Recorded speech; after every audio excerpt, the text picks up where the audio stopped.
I had this question that came to me that's like, if you could do anything in this lifetime, what would it be? Wow. Would it be continuing to work in this corporate life and this friends that you're building and this also relationship that I was in at the time? Or do you want to chase music production and really master Ableton, which is my instrument in every sense of the word? I love And I thought, you know what? I can actually leave the world behind and go to LA and study at that school. It's possible. I can think that. Like, you know what I mean? You just have to Yeah. trust.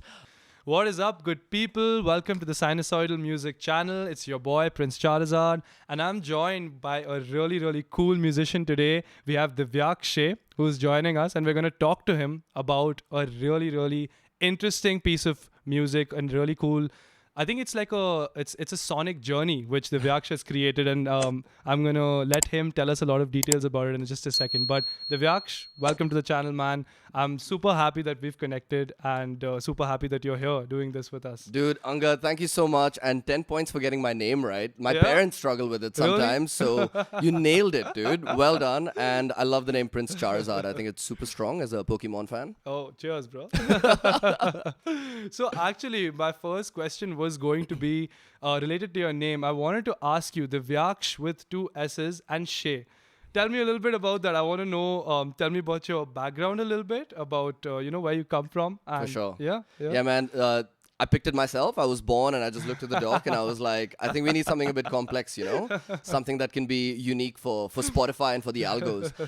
No, man, my name is Diveakssh Schae. That's my birth name, and it's also the name that I've chosen for my music. And it's actually been a journey to own my name because after being in India, I moved to Australia at 16 with a very complex name and didn't know how to name myself when I was starting my music project. Was playing with the idea of Mowgli for a while because I grew up in the jungles and that. Love that. But then decided to own my name because it's unique. So Mowgli, I know nature is a very strong theme, not just in your music, but also to you personally. For sure. And I want to know, where did that start? Like, was that a thing where you were just growing up and you had a lot of exposure to nature? Or was it like at a certain point in your life that came in? 100%. It's actually a bit of both, man. I was born and raised in Dandeli, the jungles of South India. You know it? I love Dandeli, man. I've had a very intense personal moment in Dandeli. We were... What? I mean, it was a very beautiful experience. We were there with like 3-4 of our friends, and I was just lying down, and all of us were chilling in the forest at night. Sweet, no way. Just looking up, and I don't know how else to put this in words, but it just felt like something was watching over me. I think that's the closest I can put it in words. Full Like, body goosebumps. That's my hometown. I'm so connected to that land. Dude, My first song on the album Platform 1 is a sketch about growing up in Dandeli, my childhood there. wow, man. So that is insane that you've been there, man. And this is not staged. We did not know this about each other. So that's dope. So I grew up there for 7 years. Wow. And then at some point, my parents were like, all right, these guys need a slightly better education than what the village offered at that time. And so we moved to Bangalore. Nice. After that, it's been a pretty city life. Bangalore. I did have a stint in Kodaikanal for boarding school, which was, I think, Nice. at age 14 where Nomad life or the seed for it was planted. Because it's the first time I was living in nature with people from all around the world at Cody International School, my awesome lovely. school that I loved so much. Yeah. And then I decided to move to Australia at 16 to actually study acting. I thought I wanted to be an actor at the time. Shit.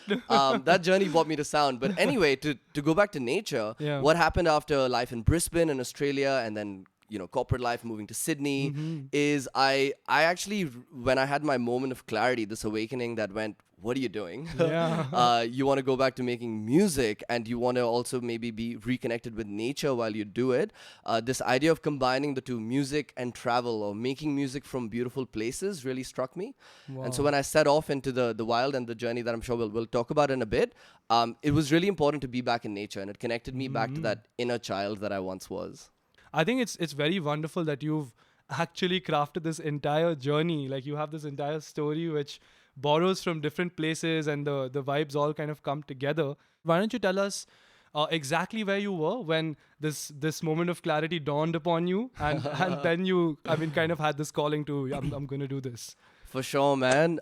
So basically, after 5 years of working a job in Sydney, which was great initially, but after a few years, I started to get a bit disillusioned with it and realized I was suppressing the music in me, because before that job, I used to freelance as a theater and sound designer, and I had discovered cymatics, which is this science of visualizing sound, which was like, I realized there was something deeper there, but I kind of decided to prioritize growing another way, with operationally and with brand and business and like nurturing another side of myself. But anyway, after 5 years of doing that, I actually came back on a holiday to Bangalore. So it all happened in my family home in Bangalore, where I was just sitting in my room, and I can't explain to you what happened. I can't say that I was doing any deep meditation or anything at the time. I was just distracting myself with YouTube or something, and just decided to slam my laptop down and think, what are you doing?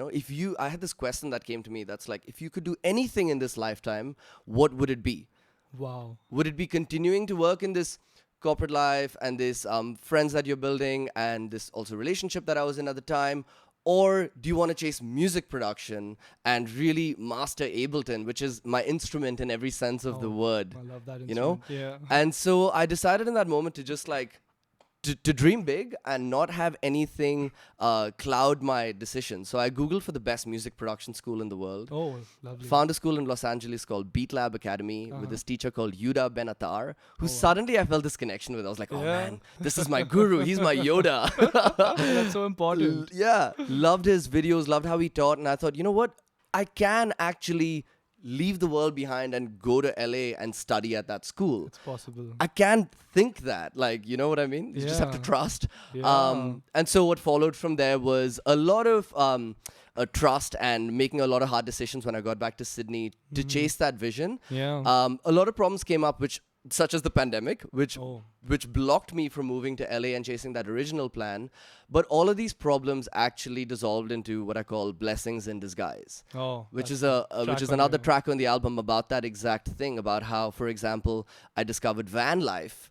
So yeah, then I met this girl that was parked on the beach in her van and charging her computer with her solar panel. Whoa. And I was like, that's a thing? That's possible in this day and age? Exactly. So then I was like, why am I in an apartment? If I can learn music production with my online school for 1/10 the cost, another blessing in disguise, and go on the road, find beautiful places, reconnect with nature, then that would be ideal. Yeah. So Spoons is who I ended up collaborating with. This was my beautiful van. Oh man, I love this little replica. It's so cute. Thank you so much. Built the studio right in the back over there. Right here. So you had the view like while you were jamming. Exactly. You just had a back door that opened. This replica is not fully at scale, but shout out to my friend Melindy from the road who gave this to me as a beautiful farewell gift. It's so cute, man. Thanks, man. So after about a year of van life, in my 10th month, I was ready to compose. I had learnt enough. Nice. And so I found a beautiful spot which is painted in that painting there, wow, called Lake Tinaroo in North Queensland, where I lived alone in isolation for 6 weeks and composed the bones of the album. And also very cool that you're able to, create this entire sonic experience without like the traditional storytelling method, because again, and this delves a little bit into how genre itself has evolved over the years, right? Sure. Music itself has just evolved. Like the same things that we call an instrument, yeah, the very things that we call an instrument have changed, right? Exactly. My computer's my instrument. Yeah, I love that you say that, because it's really so true. Coming back to what I want to ask you, how is this process of creating purely with sound? Because I also know that you enjoy field recordings a lot and a lot of like found sound stuff that you do. So do you want to talk about that a little bit? Yeah, definitely, man. So actually hanging behind your head right now is my second instrument, which is the Zoom H4 field recorder. I absolutely love sampling. I think of the world as one giant instrument. Oh, man. Couldn't agree more. Anything around us could be music, because music is simply organized sound. So what happened was that I found that I had written these stories, and I wanted to use sounds from the present to help tell these stories from the past. Oh, wow. Okay. That's beautifully said, man. Thanks. So for example, I found I was living in my van, right? And the sounds I was surrounded by were the beautiful sounds of this 34-year-old camper van. Oh, wow. And every sound triggers like a part of a story for me. So what I ended up doing is I ended up tapping rhythms on my steering wheel on my long drives. Australia has a very long coastline. And those gave me grooves, or the slam of my door, or the like pulling the bungee cords that hold my house in place as I drive, so that my house doesn't fall everywhere. So all of those things gave me a texture and a palette, and I was then limited to those palettes to create the music and like tell those stories that I'd written. So sampling is definitely a part of the art form that's crucial to how I work. how did you take it after you recorded the bones of the albums? What was next, and where did you take it from there? Yeah. So I knew that I had the pieces of the album, but I knew it wasn't finished. At the same time, after a year of van life, and homesickness is a real thing, the borders opened and I was suddenly able to come home.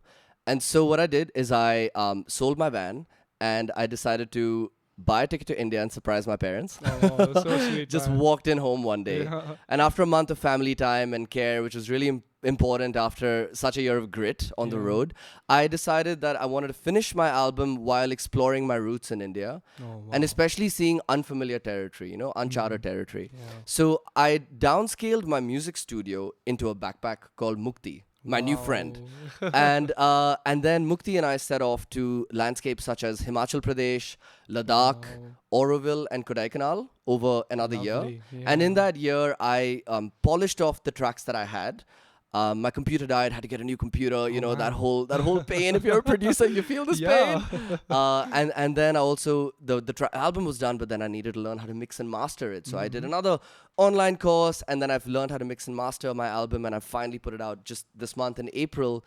So yeah, really, I think a summary for me is we're so lucky we can learn anything we want today, whenever and wherever we want. Yeah. It's such a liberating thing. And so even my album has just been a product of technology enabling us to create from anywhere, learn from anywhere, release from anywhere.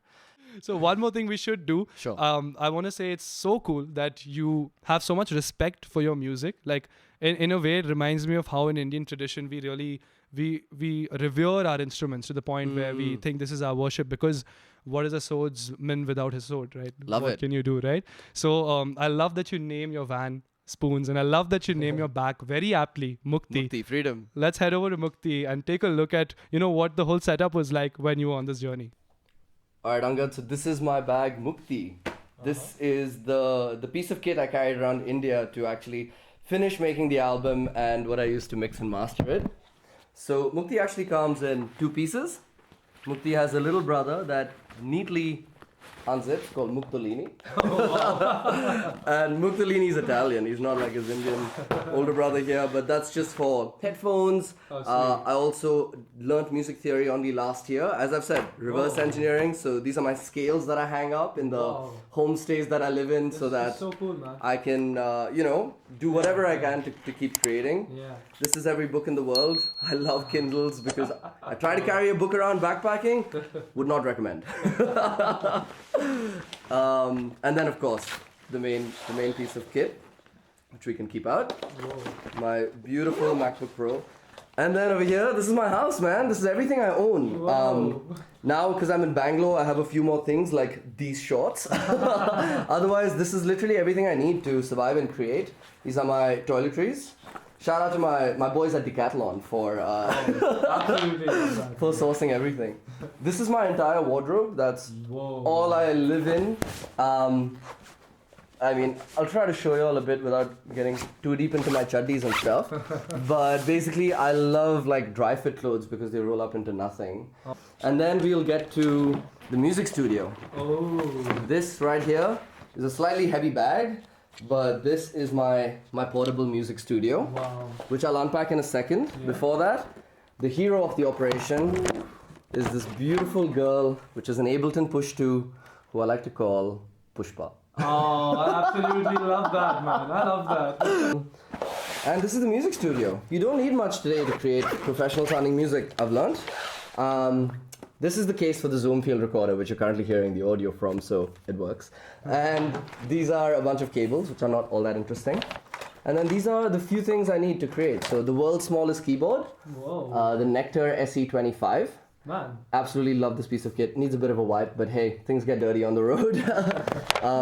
This really helps me, as corporate as it looks, to have a wireless keyboard and mouse, because it allows me to have a bit of space from my computer and my push, because I can put them up on these stands. Oh, I love that. I love these stands. So, that's what it looks like when I'm actually out creating from homestays or out in nature sometimes, whatever it is. So, and this is a probably the world's smallest sound card. The Focusrite Solo. It's very common, very.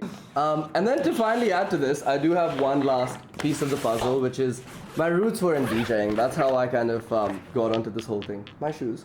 So I also have with me the world's smallest DJ mixer, the Tractor Z2, Z1, sorry.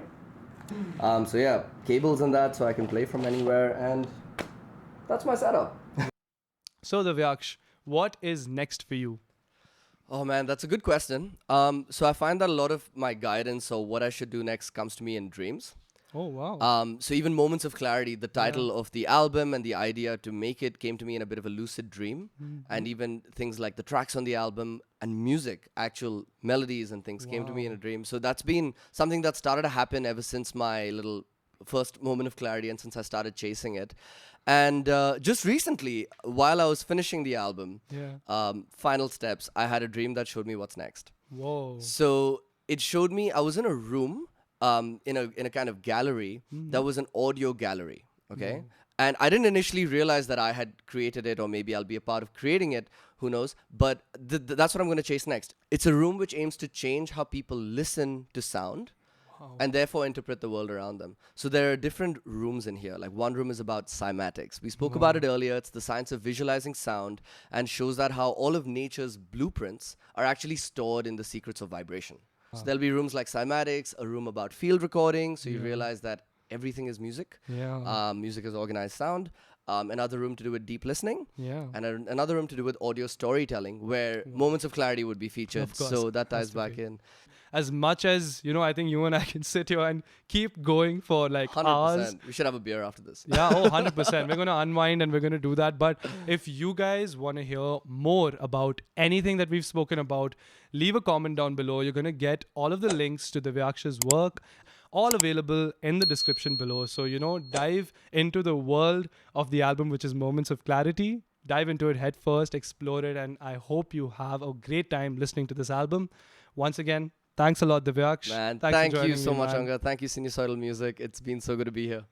Cheers, man. So you guys, if you want to see a lot of cool content like this, don't forget to subscribe to the Sinusoidal Music channel, and I'm going to catch you in the next video. This is Prince Charizard and Divyaksh for Sinusoidal Music, signing off.